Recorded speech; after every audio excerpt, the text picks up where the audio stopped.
Hi everyone! For my go over today, we're going to be going on a little nature scavenger hunt. So let's go. So for this, I'm going to challenge you all to find 10 things in nature. And they're all going to be different. But reminder, if it is attached to a tree or the ground or any other living thing, we're just going to leave it be and just point it out. We're not going to pick it off because we got to leave nature with nature. But if you happen to find something on the ground, then feel free to pick it up, look at it, examine it, see what kinds of things, what it looks like, things like that. So my first challenge is going to be find something, an animal that is living. And it can be any kind of animal. It can maybe be a bird, or maybe a deer, or just maybe some like insects if you have those around your house. Just anything that is living. You can go outside and look for them, and maybe even listen for them too. Because like in my house, around my house, there are some like birds chirping, and so you can maybe even listen for them too. So the next few things that we're going to look at is you're going to find 2 different sticks. So maybe these could be, one could be a skinny stick, one could be a little bit thicker stick, one could be a shorter stick, or one could be a super long stick. So those are the next 2 things, are 2 sticks. I think I'm going to pick this one and maybe this one. So there are 2 sticks that 2 examples of sticks that you can find in your yard. So the next challenge that I have for you is to find a shady spot in your yard. Maybe around a bush or a tree or under something. A shady spot that you can go to and kind of relax, get out of the sun a little bit, and just enjoy nature.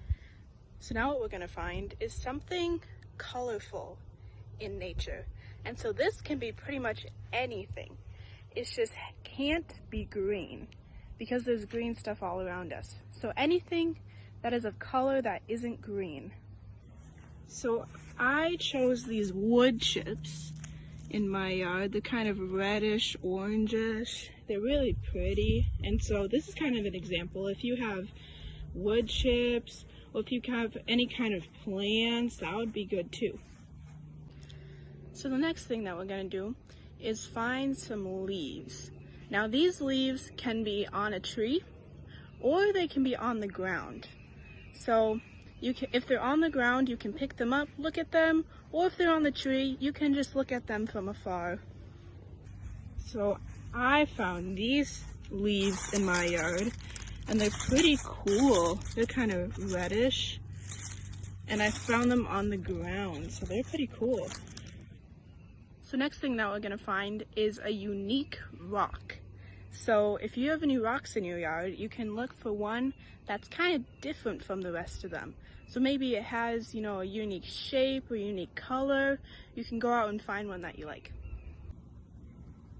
So this is the rock that I chose. There's kind of a fun story behind this rock. We found it in the ground, 1 foot below the ground in this exact spot. So I think that's kind of cool that we found it in the ground, and it's a big rock, so that's what makes it unique. So the next thing that we're going to look for is some sort of type of water. So it can be any body of water that you find, whether it's as small as just a little puddle, or as big as a lake, or even a pond. See, I have a pond in my yard, and so that's a lot of water. But if you don't have a pond or a big body of water, you can find something small, maybe just a tiny little puddle in your yard.